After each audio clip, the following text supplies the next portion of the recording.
We'll start with a crane stance.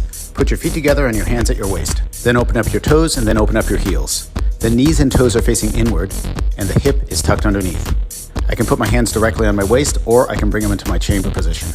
While you're doing the stance, you want to create an inward rotational force with your hips so that your knees stay in alignment with your toes. You can additionally rock forward slightly so you can press your toes into the floor. And remember, keep your hip engaged the entire time. Next, we're going to transition to the horse stance. Open up the toes and then open up the heels. Make sure your knees are opened up outward and directly over your toes and keep your hip tucked under and engaged.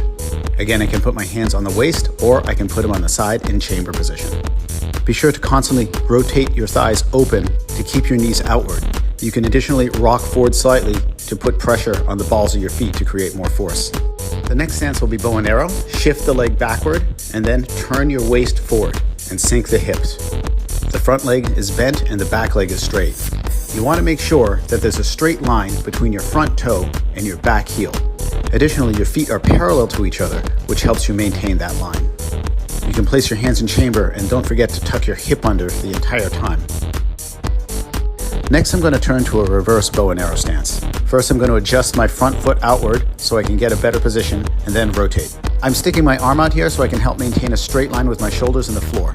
Ideally, the hips, shoulders, and the floor are parallel. Remember to open up that front knee so it stays over the toes and keep your hips engaged.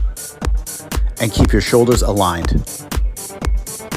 You can hold each pose from anywhere from 30 seconds up to 5 minutes. However, stances like bow stance and reverse stance can be really challenging to hold for this long and you might want to hold them for a slightly shorter period of time. I just transitioned back to a regular bow so I can go back into a horse stance before closing up. And there's a basic routine. Give it a try.